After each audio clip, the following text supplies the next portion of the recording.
Let me introduce today's session, and then we'll go into a lot more detail about how we're going to cover stuff. Today's session is going to be about how to get high achieving and talented children. So in other words, how do you support your children to achieve those elusive A's in school? And how do you enable your children to actually develop their talent so that they function well in the area that they are operating in? So those are the two skills. And then we also want to look at a third topic, which is how do you sustain your talent once you've identified it and once you've developed it? Because on the market, there is plenty of competition. And if you don't keep ahead, basically people overtake you. And then a lot of things happen, which may be either positive or negative, depending on how it goes. So that's basically what the purpose of today is. Look at how to have high achieving children and how to develop your children's talents. Okay, I'll quickly introduce myself. For those of you who haven't met me, my name is Nalin Murjaria, and I'm a psychologist by profession, working as a parenting coach. And I also live in London, but I live in a place called Barnet, which is North London, near in Hertfordshire. One thing I want to say about this session is that it's not a webinar. It's actually a masterclass session where what you will go away with is ideas on how to develop your children to get A+ grades, how to identify their talent and develop it. And then in a pictorial form, this is what it looks like. So for example, if this is your child climbing a wall or climbing a mountain, these are some of the steps that they need to go past. So step one is how to become an A+ student, how to then unleash your natural talent, and how to maintain it, which is the leadership skills. So that's one way of looking at it. The other way of looking at it is that your children are here and you want to get them from here to there. So your children might be at an average level or even below average level, because at the moment, some of the students I'm guiding are actually below average level. And I'm trying to get them to a stage where they become A+ students. I'm also helping them identify their talent and unleash their talent. And once they've got their talent sorted out, then I'll kind of work with them on how to sustain it. So these are different ways of describing it. Now, let me put this in context because it gives you a flavor of how does it fit into the whole system of working with your children.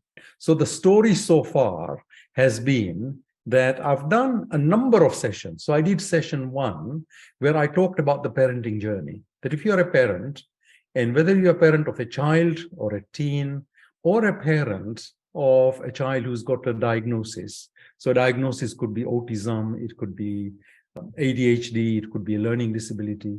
Doesn't matter what type of diagnosis your child has got.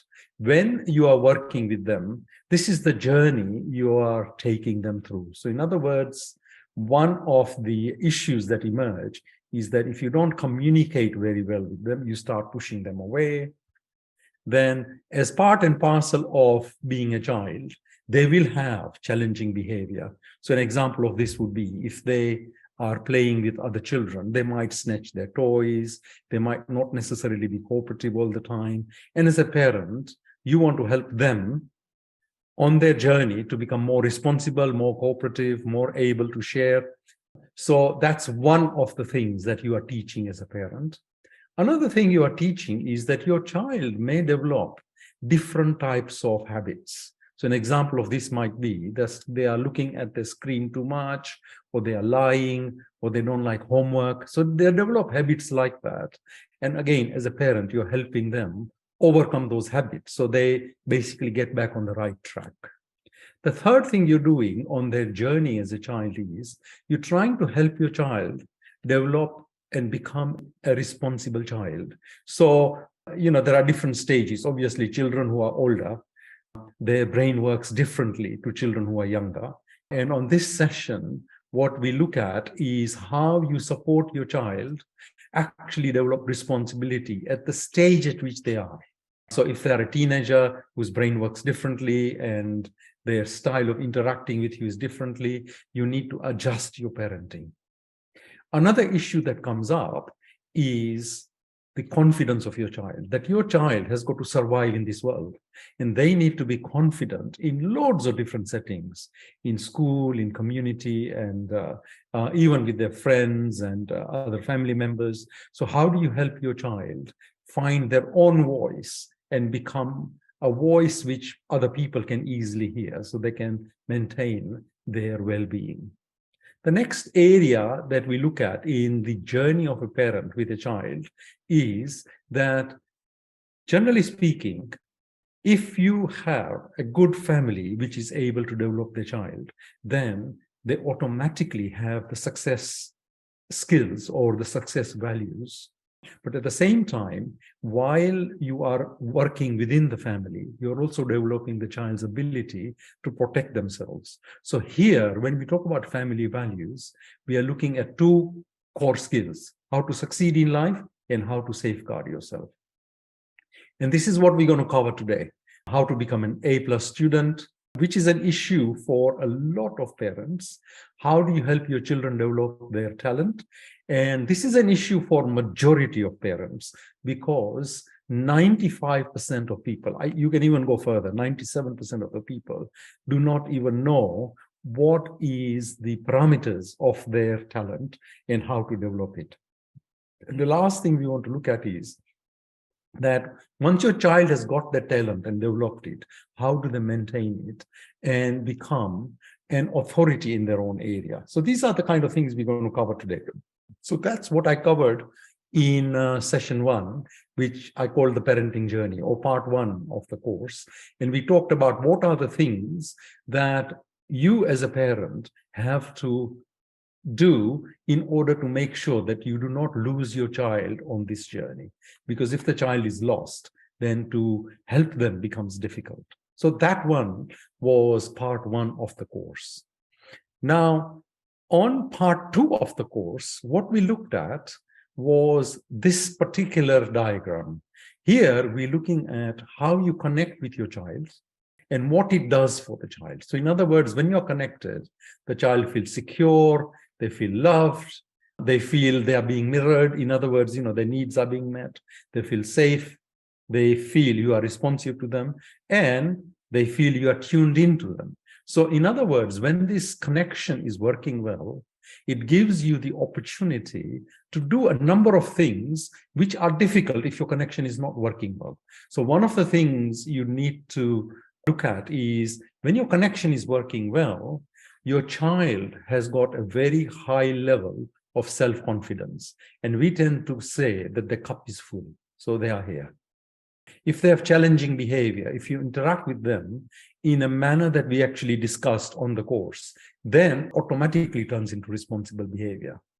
If you have a child who is a little bit spoiled, then the kind of skills we talked about on part 2 of the course shows you how to turn them into a responsible child. So this is like a lot more practical stuff. If you've got a child who is a bit immature, then we looked at skills on how you help your child become a lot more mature. And eventually they become extremely mature, because maturity takes a bit of time. Generally, maturity starts evolving around the age of 12, and it tends to complete or comes to a full cycle around the age of 24 to 35. If your child has got low emotional intelligence, and emotional intelligence is nowadays more important than even the IQ, then we looked at skills that you can use in order to develop high emotional intelligence.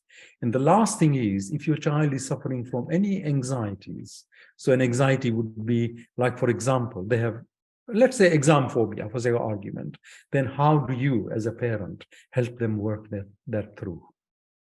So we covered a lot of skills in part 2. Now, if you haven't seen those videos, what I'll recommend you do is go and see them, so that it gives you the picture of what you can do as a parent. First of all, when you're traveling along with your child on the parenting journey, and how you connect with them so you can actually help your children begin to perform a lot better.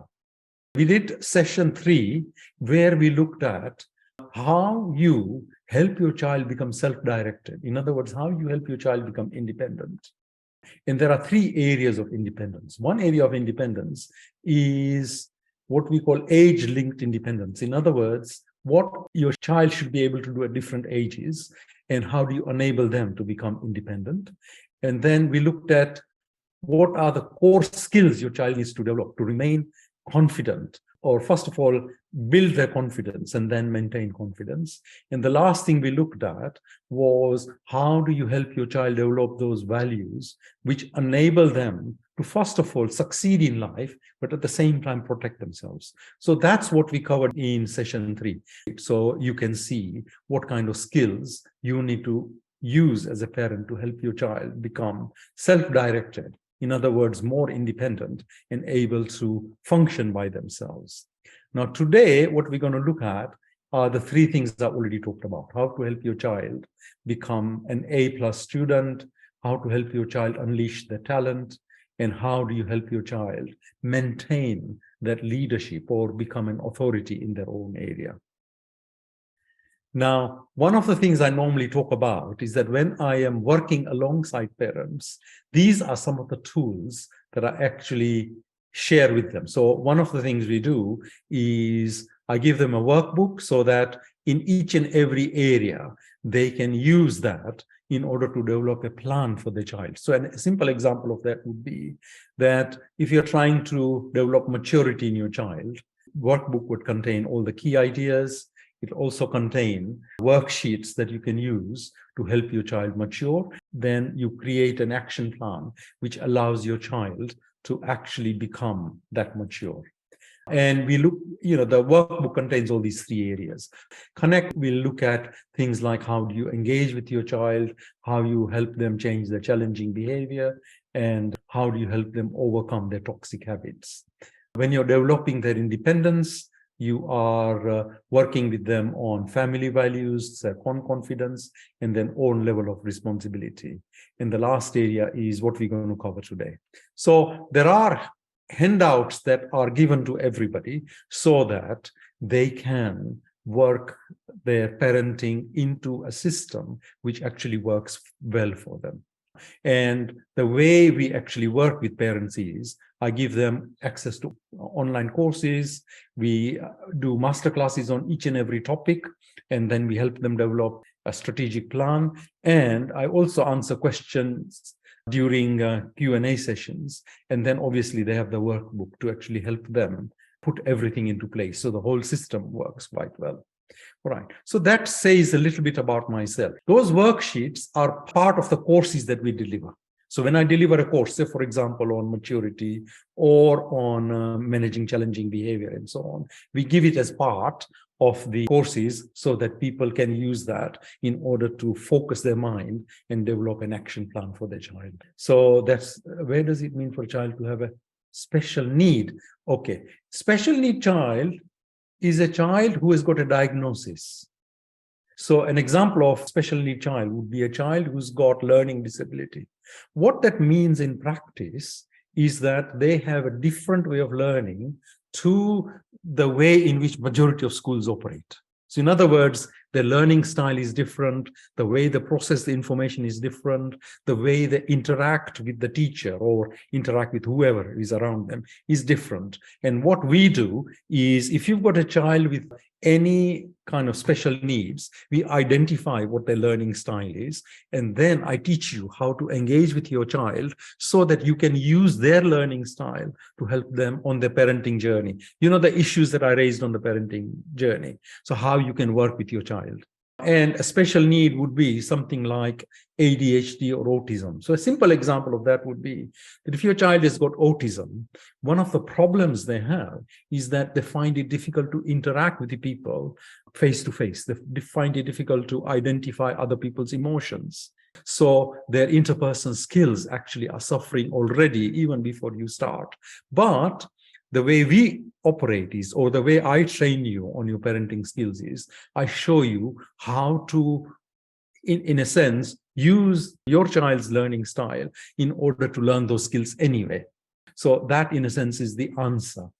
So basically, I mean, the issue with learning disability is, it's one where when we do the assessment, it becomes very, very easy to actually work with the child. So that's basically how we operate. We've even got services here in UK where I can get you to have your child assessed if you wanted, deep level assessments. But that only applies to child who've got special needs. Majority of children don't have special needs. It's only around, I think, about 2 in 50 who would have special needs. Sometimes in some communities is about 6 in 50, depending on their marriage patterns and things like that. So that gives you a flavor of how we operate. Okay, I'm just going to allow one more person in. Okay, so I've talked about what we have covered so far. What I want to do is I want to tell you a little bit about myself so you know what is the range of skills I've got, so that if you've got any questions you want to ask me, you can put them on the group we have, WhatsApp group you have, and I'll try and answer those questions. And at the same time, if there are specific things that people want me to actually do for you, then I can arrange sessions for you. And I'll have the full course available within a week or so, because majority of it is being uploaded at the moment. So once I have that, then we will also have that available for people to register and book into. And as usual, for people who attend here, we'll give you special offers and stuff like that. Okay, I'm going to tell you a little bit about myself, so it gives you a flavor of the kind of skills that I have. Basically, my name is Nalin Mojaria, and I'm a psychologist by profession. I qualified here in London, and I've been working as a psychologist ever since. Most of my work experience has been in local authorities. And when I started, I worked within the social services department, where we had loads of requests from different types of people to me as part of my job was a foster care organization. And basically what they say to me is that so as foster carers, they are trying to integrate children who are basically coming within the system, and they're trying to integrate them in their family. So can I actually devise a course for them so that they can help those children integrate in their family quickly? And this is the course I devised for them: Get a New Child by Saturday. So this was a short course, a 5-day course. And what I was doing was we were looking at how do you integrate a child in your family who's got a different attitude, different behavior, different characteristics, and who come from a different background, and who has difficulty settling into your family. The idea basically is that these children are going to be in the foster homes for quite a long time, and the foster carers will actually deal with all their needs and support them grow and develop. So this course worked very, very well. And once it worked well, the foster carers became a lot more ambitious, and they asked me to devise another course. And this time they asked me to devise a course, a similar one, for teenagers. So I devised a course called Get a New Teenager by Saturday.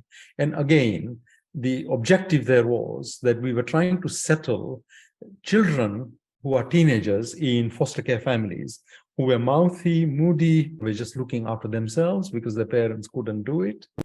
So I devised a course on how to get those children, again, settled in the families and how to support them then grow successfully. Having attended that, a lot of foster carers wanted me to create a course where they improve the family environment in which they were raising their own children as well as foster children. So I did this course called Get a Happy Family in 21 Days. And again, this one worked quite well. And here we looked at how you develop responsibility, how do you develop maturity, how you develop children to work with your family so that they do their chores and everything. But there was one thing that was missing. And the thing that was missing is what we're going to cover today as well. And that thing was that a lot of children were not doing well at school. So they asked me to devise a course where we help children get A grades in their school settings.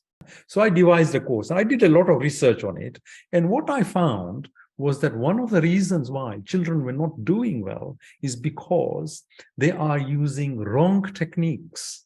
And today we'll go into a lot more detail on them. So in other words, if you study a subject using your left brain, you will understand it at the time, but later on, it just disappears out of your brain, because left brain information only stays in your brain for 24 hours.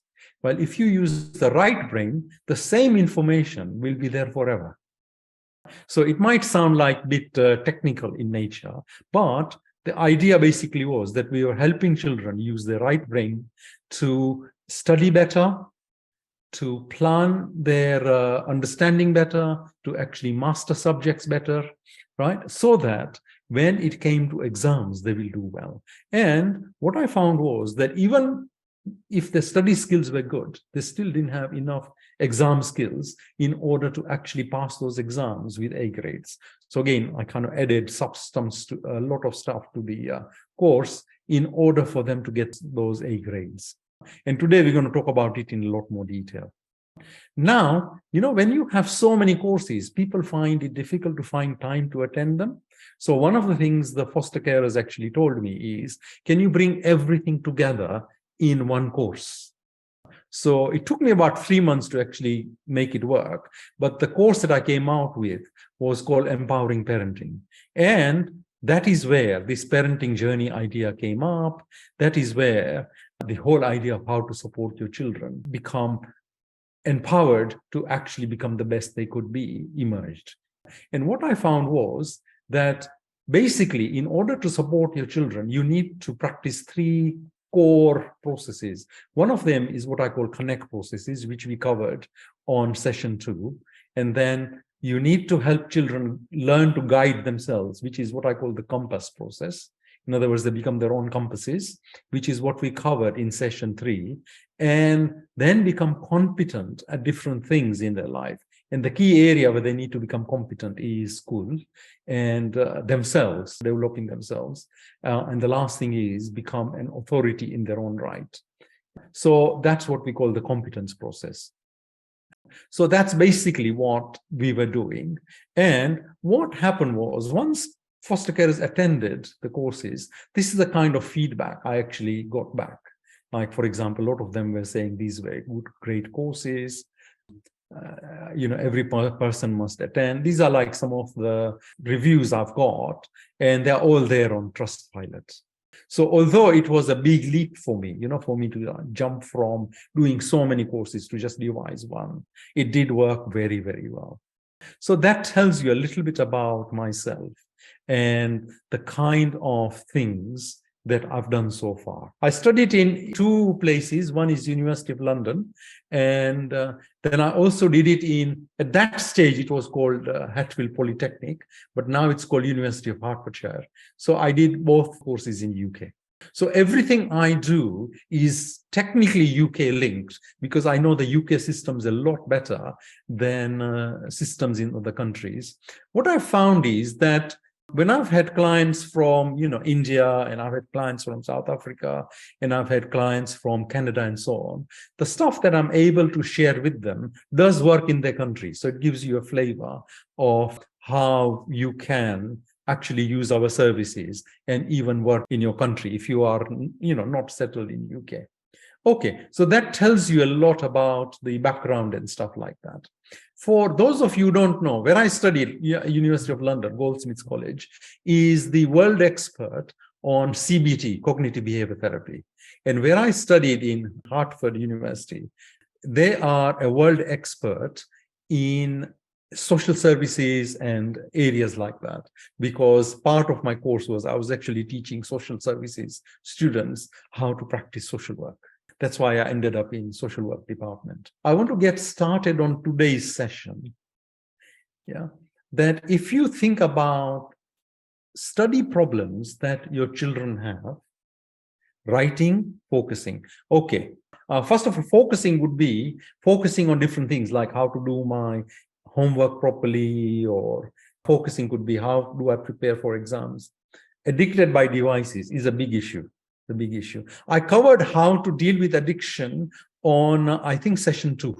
I dealt with it, but I'm going to do a special session on it because it's something that comes up all the time. What I would recommend you do is, if you got your friends and family who got similar issues, when I have a session on addiction to devices, ask them to come to these sessions, because I normally run them on Saturdays. So even they actually benefit from it. Now, what majority of parents actually tell me is, that the kind of issues they come across are the children can't study easily. In other words, they try, but it's not going into the head, this kind of stuff they're learning. They find it difficult to sit in one spot, and a lot of children have difficulty with that. So therefore, if you can't sit, it's difficult to actually study. A lot of children also need music to concentrate. Some children need to keep on moving. Some people find it difficult to actually get started, and a lot of children get a lot of distraction. Now, the underlying reason, when research has been done on it, what has been found is that for a lot of children, they are either a visual learner, or they are an auditory learner, or they are a kinesthetic learner. So these are different learning styles that children are born with.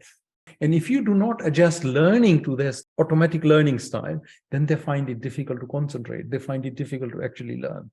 So that's one of the issues that a lot of schools don't deal with effectively. They just say to their children, just sit down and you have your 40-minute session. And a lot of children find it difficult.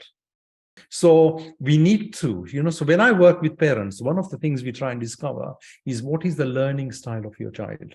Once we've discovered that, then we can look at additional issues that actually come up. So for example, the additional issues that come up would be study skills. For example, a lot of children find the material they're learning too overwhelming. In other words, they get overloaded with it and it just goes over the head. Some children have problems with memory. In other words, they read something and tomorrow they've forgotten it. This is the right brain, left brain issue. That if you study something using your right brain, then you'll remember it. If you study something using the left brain, but children don't know that. So they are just studying. So in our classes, one of the things we teach is how to force your brain to learn through the right brain so that you actually remember. Another group of children we've come across are children who have difficulty mastering a subject. So in other words, if a subject is made up of 4 or 5 topics, they find it difficult to master it. Another group of children have difficulty with exams. In other words, they forget everything as soon as they are in an exam hall, or some children experience exam phobia, or alternatively, they haven't learned how to systematically answer different types of questions they get in exams. So you might get multiple choice questions, you might get essay questions, you might get short answer questions, things like that. So they don't know how to handle these different types of questions that come in. And the last thing is that for a lot of children, they don't practice exam skills and answering question skills enough for them to be very, very confident in exams. And what I would say to you is that if you want to teach your children how to become A students, then these are some of the things that you need to teach. So in other words, what we say to parents is, you need a child who is motivated. In other words, engage very well with you. You need to teach them the process where they learn how to handle study skills, memory skills, mastery skills, exam skills, and practice this on a regular basis. And you need to give them enough support so that they start experiencing success. And once they are on the success roller coaster, they find it easier to get those A's. So if your children are not getting A's, then it is a good idea to put them through the kind of processes that I'm talking about. So the range of processes you need to help them with is study skills, memory skills, mastery skills, exam skills, and practice skills. Once they are able to do all of that, then you will find they naturally become A students. Yeah. So if I'm giving you a revision of it, what I would say to you is that you as a parent need to, in a sense, intervene here. You need to get a motivated child who you help with study skills, memory skills, mastery skills, so subject mastery skills, exam skills, and practice skills. Once they're able to do these 5 things, they will start getting A's. Now, if you don't know how to do this, then what I would recommend is we're going to announce a course that covers that very, very shortly. So I would suggest you actually register on a course like that. It's very important to actually support your children do that, because what you will see is once you child starts doing well, the confidence will also start going up. Yeah. And there are additional side benefits of it, that if a child is doing well, then the chances of them joining people who are mucking about or dropping out of school or joining gangs and getting into pressure like that actually goes down. So in a way, it's also very useful for well-being of your child. So this is a very, very important area. The more successful your child is at school, the better they will be in other areas of life as well. Okay, so we've covered the first area that I wanted to cover today. Now, if there are any questions, people ask me now. If not, then what I want to do is I want to move to the next area of how to develop your children's talent. How can I find out about the learning styles? Okay, the way I do it is I actually have a questionnaire that I put children through. And I also get parents to actually observe their children so that they can pinpoint their learning style. Majority of children do have visual learning style. There is the auditory learning style, and then there is the kinesthetic one. And the idea basically is, if your child has got kinesthetic learning style, then the chances of them getting expelled from school is very, very high, very high. Okay, and I'll talk about it even when we talk about the talent. So basically, there are two things. Go through the questionnaire that I've got and observation that I ask you to do. If you do those two things, you'll straight away know what your child's learning style is. And then I even go one stage further. I even help you work out parenting strategies so that you can help your child learn using their learning style. That's the best way of describing it. Okay, sometimes you might even need to change a school. I had to change my child's school because his learning style wasn't matching. Children were taught in that school. And my child then, when he did his A-levels, just got 3 A's. So I actually found that his learning style issue is very, very important. And from personal experience, I can tell you it worked for me. But, that's a different issue from other parents who have also used that in order to make it work. Okay, so now let's go to topic number 2, which is the one I'm already getting questions on. Yeah. So topic number 2 is, how do you, first of all, let me ask you a question. So let's go here. Yeah. Then think about it this way, or let me tell you a story. It will give you an idea. When your child has got a learning style or have got ability which the school finds it difficult to cope with, they start excluding your children. So there are stories like this which have come up in social media and so on. One of the most famous story is the story of Thomas Alva Edison. So what happened with him was that one day when Thomas Alva Edison was at school, his teacher gave him a piece of paper. And he says, this is a message for your mom. Make sure that she reads it. So he took the piece of paper home and showed it to his mother. And when the mother looked at it, she looked a bit worried. So Thomas asked his mom, Edison actually asked his mom, he says, Mom, what is wrong? He says, oh, nothing is wrong. What has happened is that the school actually thinks that you are so clever that they can't manage you in the school. So what we'll do is I will actually help you learn at home. So she set up a home school for him. Now, people know Thomas Edison. He is the inventor of hundreds and hundreds and hundreds of things.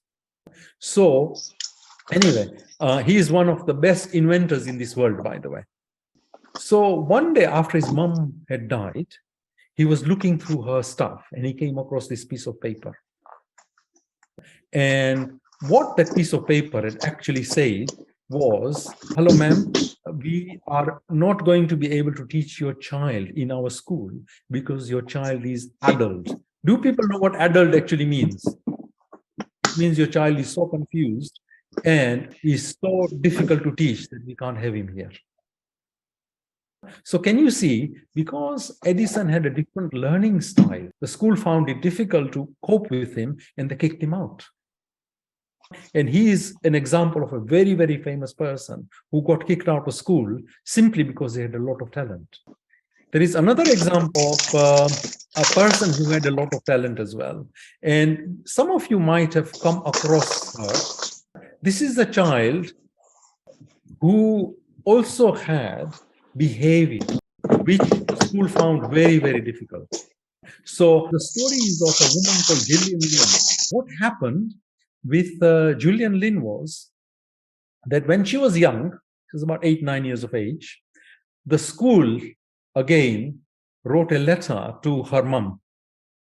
And what it says was that Gillian is actually a disaster at school. She's so disruptive.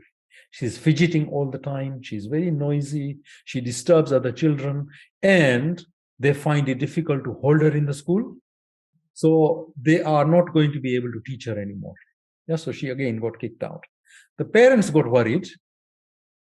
So they had a psychological assessment done on Gillian. And the psychologist asked Gillian a lot of questions. And after a little while, he said to the mom, "Can I ask you to come out with me because I need to have a private chat with you?" So the mom said, "Fine." So before they left the room, the psychologist switched on the radio, and the radio is playing songs. So they left the radio playing songs with Gillian, and they went out.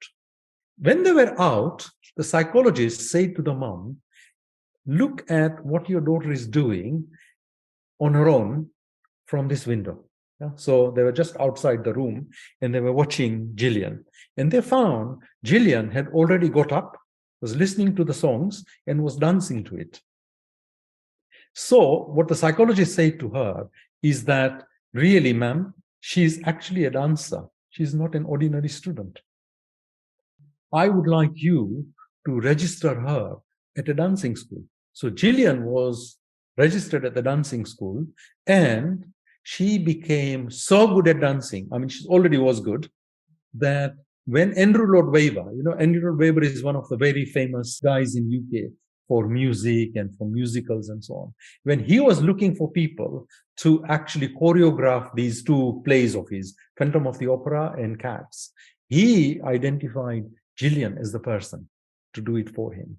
And she did such a fantastic job that these plays are still on in the West End, and they go full booking all the time. And now she's dead, but Gillian, again, is another one of those people who had tremendous talent, but the school just could not handle her.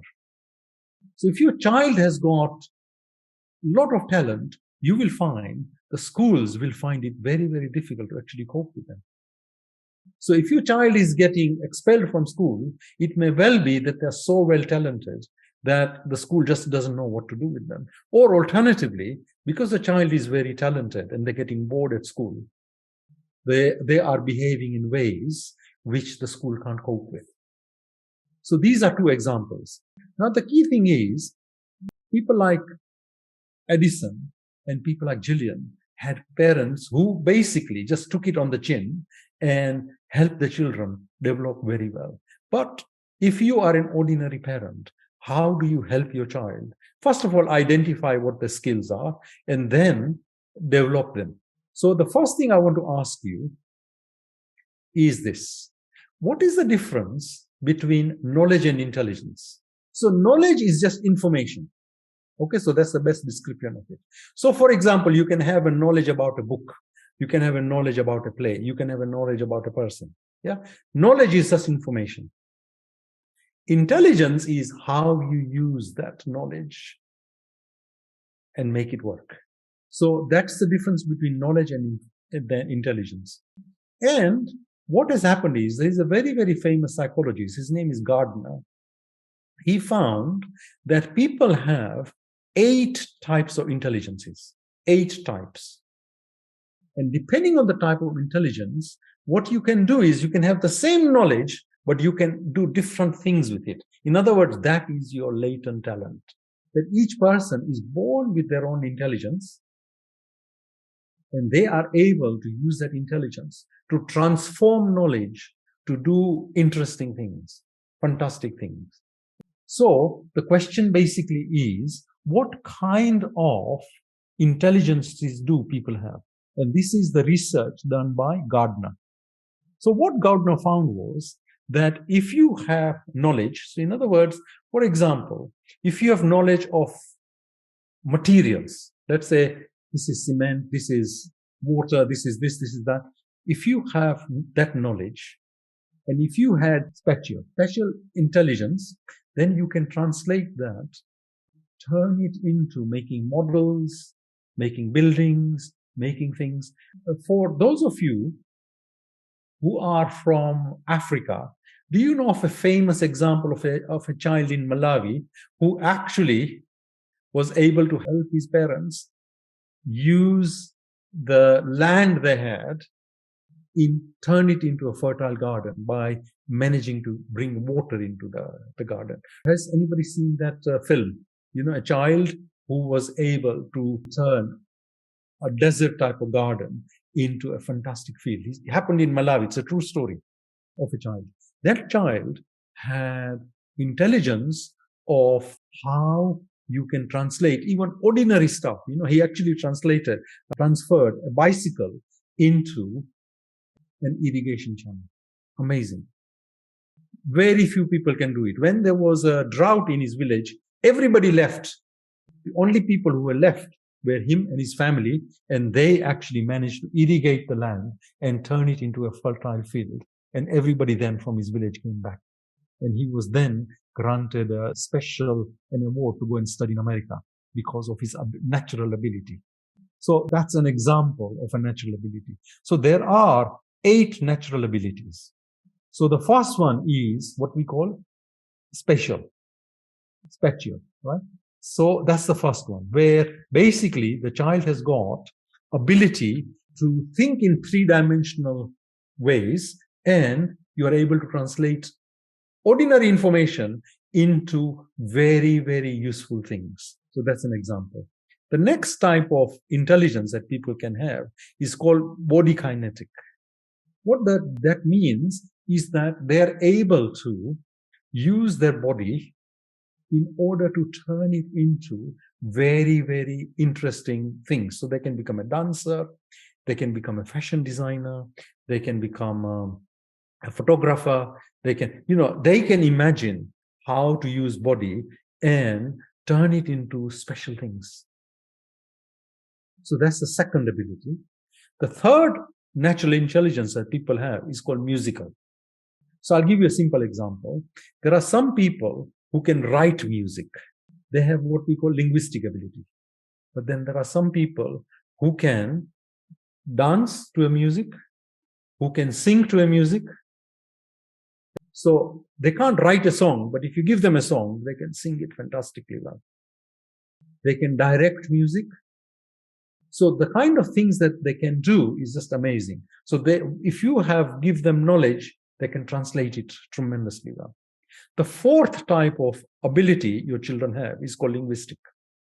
Linguistic is the ability to be able to talk. So if, say, for example, you develop your child's linguistic ability, they can become, let's say, somebody like Oprah Winfrey, or somebody who can talk and translate information into interesting stuff by just using language. So people like that, so they can become an anchor, they can become a journalist, they can become, and I don't know if you know this, but some of the highest paid people in UK are people who got linguistic ability.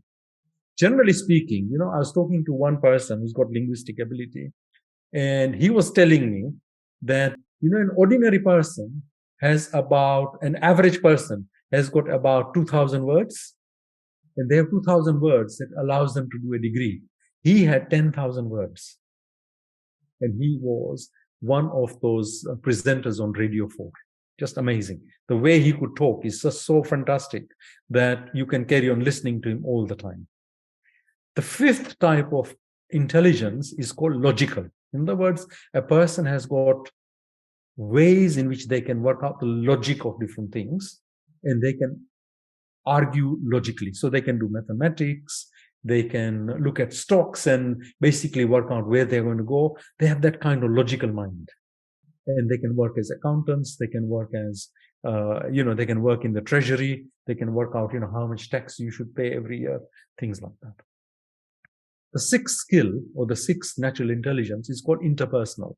This is where you understand other human beings and how they function at emotional level, how they talk, how they find it easy to actually interact with each other. These are the kind of people who end up becoming team leaders. They are the ones who become industry entrepreneurs because they've got that ability to actually talk. The seventh ability, which is a natural intelligence, is called intrapersonal. In other words, a person's got ability to look inside them and they can find issues inside a person so that they can help them become better. So, for example, if somebody becomes a therapist, they can work out, whether you got anxiety, depression, whatever internal problem somebody has got. This person has got the natural ability to help that person work it through. And the eighth ability is called naturalistic. This is the ability where people are interested in let's say, plants, they're interested in animals, they're interested in. So, for example, somebody like this would be the person that, let's say, if you want to save whatever. Nowadays, what are they saving? They're saving rhinos. They'll employ this person because they would work out how to breed a rhino, how to actually get them to a good size. I actually met some of these people when, I went for a visit to India, and I found there is a reserve in India where what had happened was the number of lions they had was very, very small. Today, they've got about 20,000 lions there. They managed to breed them very systematically. So this is the kind of person who would have that kind of skill and ability. So the point I'm trying to make is that it's not knowledge that matters, it's the intelligence that actually matters so much that it helps the person become expert at who they are and contribute tremendously to the world.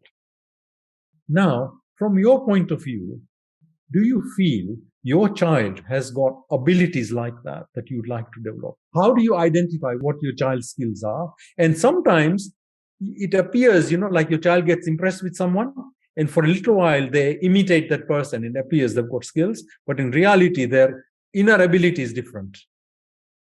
So there are lots of technical issues that need to be resolved. But overall, if you knew how to identify skills of your child, would you want to do that? The point that I'm going to make to you, which is in fact problematic in a sense that when you look at people around you, out of every 100 people, only 3 have identified what the skills really are. The other 97% of the population, although they know they've got some ability, but they've never ever been able to identify what those skills are. And as a result, nowadays they are doing jobs where they're unhappy just to earn a living, but they feel they could do more, but they don't know how to make the most of their skills and ability. And that is 97% of the population. And you can imagine how unhappy they would be if you're working in an area where you don't enjoy yourself, but you got ability which you wish you had developed, but you haven't done it, and now you're stuck in your life. And unfortunately, so many people are stuck in that kind of rut. Now, the question that a lot of parents ask me is, how do you identify these skills? And the answer to that is that basically we do it via questionnaires. I mean, you can do it by observation as well. You can observe what your child's ability basically is and then help them. But there is a very kind of rough and ready way of doing it. The ideal way to do it is you do it via answering questions that I've got on my questionnaire, and you then pinpoint what your child's ability is or your child's natural skill is. Because remember the difference between knowledge and intelligence. That once we found out what the intelligence is, any knowledge that you give your child, they'll be able to translate it using that intelligence into something fantastic. So you give a child a song, and if they've got directional intelligence, they will be able to direct a film. If you give a child a song, and if they've got, let's say, kinesthetic intelligence, they'll be able to dance to it, and they'll be able to entertain their audiences. So the same information you give to different people, and they can do different things with them. Now, that is what I would recommend you as parents to be able to do, because Yeah. Once you are able to do it, so in other words, we can identify talent, and what we can do with the talent is, once you've identified the talent, you need to translate the talent into mastery. And this is again an area where majority of parents don't know what to do, because when a child is learning how to sharpen their natural intelligence, they end up in one of these three learning styles. So for example, for a lot of people, they dabble in something. So in other words, they say, oh, I'm interested in, let's say, engineering. I'm interested in trains. So they start learning about trains and stuff like that. They get to a stage where they learn a lot, but they get to a stage where they feel stuck. And once they get stuck, they get frustrated and they give up. And you will be surprised how many people actually give up simply because they think they can do something, but they just don't have the skills to progress. Can you see people stop here? Then there is another group of people. What they do is they know they've got the skills, so they progress with the skills and they hit a plateau here. So here, when they hit a plateau, they get frustrated and they don't want to go further. So they start learning another skill. They try another one. They try another one. A lot of people end up not doing much simply because they just end up dabbling in things. Then there is another group of people who come to the plateau and they stress about it. So we tend to call them the stretch successor mentality. They get stressed. Eventually they break through and go to the next level of learning. And eventually, unfortunately, for you to learn a skill, there are anywhere between 5 to 7 of these plateaus that you need to go past. So if you want to build up your child's ability, you need to be able to guide them through these 7 stages or 5 stages, depending on the skill. So what you need to be able to do is what I've got here. Can you see here? Right? And the process through which you can do it is well known. It's very well known. So the person who actually talked about this a lot is a person called Anthony Robbins. I don't know if you've come across it. He is a master of teaching people how to become masters at something they've got a natural ability in. So, I mean, the reason why he became famous is because it's again an interesting study. What they found is that in World War II, for every 100 bullets that were fired, only 3 hit its mark. So in other words, the efficiency rate of hitting your target was 3%. And modern bullets are very, very expensive. So the American government asked Anthony Robbins to teach people how to shoot accurately. So he devised the process of how to shoot accurately. And now they're getting shoot rate of literally between 80 to 90% from every person who is in the American army. The only difficulty with that is that sometimes the American army uses methods which you won't like for your children. So in other words, you don't want your children to be doing it because sometimes they give them drugs to make them more accurate. Okay, so going back to what we were talking about earlier on. So if you have a child who's got a talent, so they are at this point, you help them identify their talent. You help them identify how to nurture their talent. So these is the right roadmaps you give them. And then what you do is you support them using the mechanisms that we talk about on our courses, and you will get success.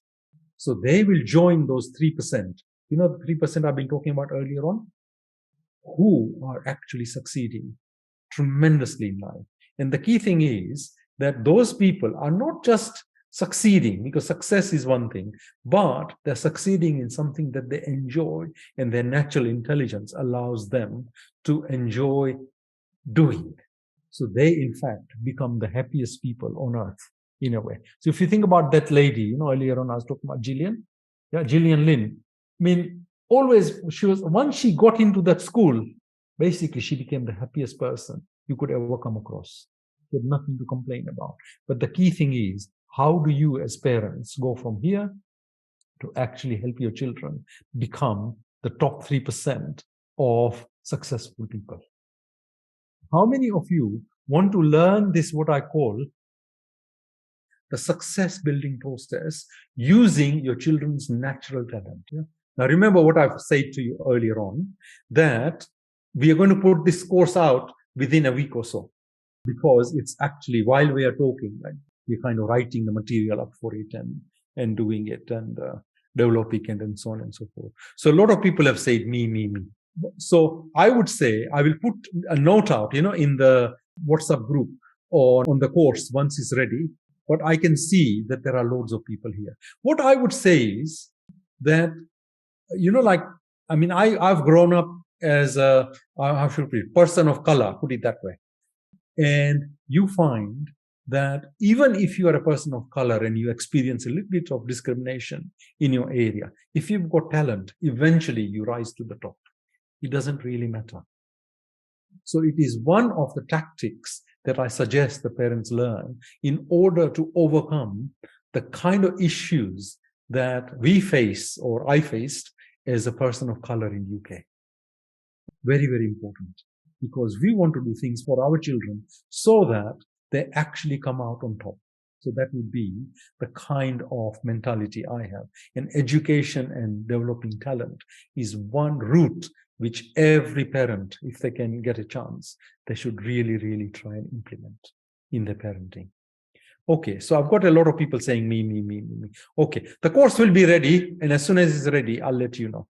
So first of all, remember that if your child has got talent, chances are they will actually get excluded from school, or they will have some problems in school which are not easily understood. So that's one thing. You as a parent can help them get past it by using a parenting process where you identify the talent, you help them develop the talent, and let them become the best at the top one in it. And that, in a sense, is how parenting, if you make your parenting work, you will be the best asset for your child. And here, we're not talking about how much money you will make and so on. The idea is they'll have a fantastic life of their own and they'll be happy. That's the other issues. Are all these 3 courses in one course? I have got, I'm going to come out with 2 types. I'll have one course where everything will be there. The parenting journey and the connection and how to use connection to develop your child. And then it will have that. It will have the idea of how to develop ability to get A's, develop your child's talent and so on. And also how to remain on top, which is what I'm going to talk about next. Okay, so I'll have those both courses available shortly. So one is going to take a little bit more time to develop, but the first one is more or less ready because I've done 90% of the material on it. And as usual, I'm going to do it in a way which actually helps parents develop systematically. Now, there is one last thing that I wanted to talk about. And the last thing I want to talk about is what I have here.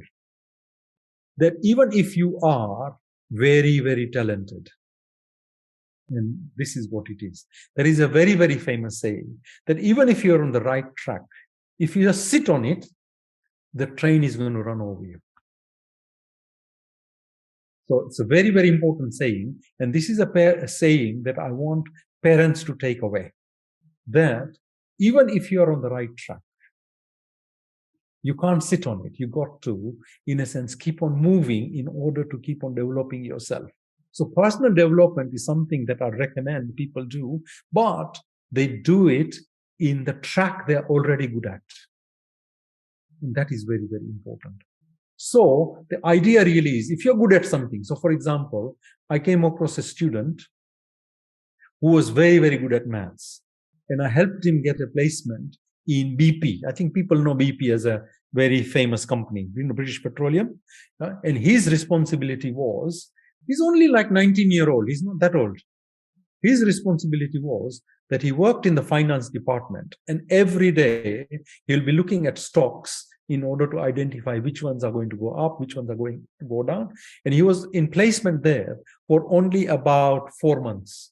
But what we found is that he was able to earn a lot of money for BP. It wasn't, unfortunately, he didn't earn any money for himself, but he earned the money from BP because the BP was able to use his talents to their advantage. So even if you're on the right track, sometimes you can do things which are beneficial to others, but ideally you should actually do it for yourself. And what I encourage him to do is that he should become an authority in his own right. That is important. And the key thing is, if you want to become an authority in your own right, then you need to do a number of things.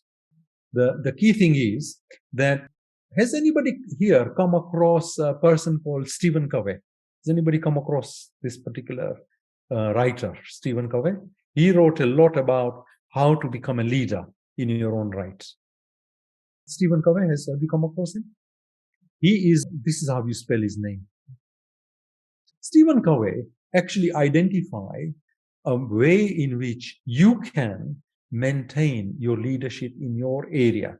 Yeah? In other words, you can become kind of an authority in your area. So that is the kind of research we use in order to maintain people's ability. And the other thing we do is that even if you're good at something, you do need to take proactive action to do projects so that you are able to demonstrate your skills. Very, very important. Otherwise, you don't earn the best amount of money that you can do. So in other words, not only should you remain ahead, but you should do projects which allow you to actually showcase your stuff so that you get noticed and eventually you end up with the top available opportunities available in this country. Now, every country has got opportunities, and there's always shortage of talented people to fill those opportunities. So that's what I'm suggesting to you, that as a parent, what you need to be doing is not only helping your children develop talents, but help them become an authority and then remain ahead so that they can get picked up for the top projects available in this country. Because some of these top projects not only pay you well, but they also give you social recognition and the kind of happiness that will actually make you fantastically happy with the inside you. So I'm not saying happiness only comes from earning more money and so on and so forth, but happiness actually comes by you being successful in your own right, as an individual. And there is a term that the British Army actually uses, and it's called "who dares wins." So in other words, if you've got talent, you need to dare to show other people what you're able to do so that you get recognized as the authority in your area, and people actually use your talent and you get paid well for it. So you should be not just good talented, but you should also dare to win. And that is basically the kind of skills that we cover on this particular course. So not only we talk about how to get A's, but how to develop your talent and how to remain on top and how to dare and become the top in your area. So overall, that is the substance of, the third area, which is how to become very, very competent as a person in your own right. People got the idea that, we use Stephen Covey's idea and the ideas from Who Dares Wins in order to support people, not only remain on top, but do better than anybody else who is in that same field. Okay. Any questions that people have got about getting A's, developing your talents, and remaining a leader in your own right? Am I late for? No, you are not. You are not. Yeah, you are not. In fact,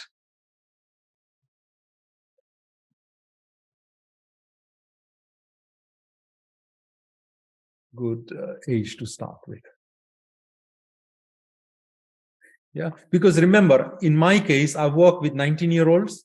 The student that I'm working with now is actually in a university and he wants to go to London School of Economics. So I'm helping him get top grades so that he can transfer his college from where he is to where he needs to be. Because people know this, isn't it? London School of Economics is top in the world. And once you are there, you're likely to land a very, very good job. So I want to help him develop his talent. Not only that, I want him to then participate in projects where he will be one of the people who will be sought after. in his occupation. He's in the area of small businesses and how to transfer small businesses into like economic activities. Okay, so that's basically the kind of things that you can. I mean, I'm not saying everybody should be doing what I'm doing, but at least you should be doing this for your children.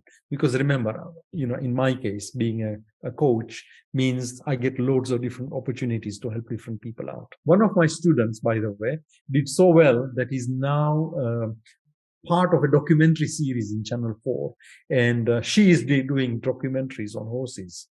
Again, she was telling, Nalin, some of the stuff that you've done has really, really helped me. But there is something she dislikes about doing documentaries, because, when you do documentaries, especially on horses, you got to get up very early, wash all those horses and things. Says that's the part that I don't like. I don't mind filming them. I don't mind making a documentary on them. But washing horses is the worst job I've ever done. But there you are. That is part and parcel of making a documentary. So that's an example of the type of occupations that I've worked with. There are other occupations I've worked with as well. So finance is one of them. Media is one of them. Then working as a journalist and things like that are one of them. So there you are. Okay. Today I were to ask you, what job do you think your child is going to be doing when they grow up? What answer would you give me? The answer basically is, whatever answer you give me, research actually shows that 95% of you would be wrong. And the reason for that is that the jobs that our children are going to be doing have not even been invented yet. Because the technology is changing so fast, the economy is changing so fast, the needs of this world are changing so fast. I mean, just think about it.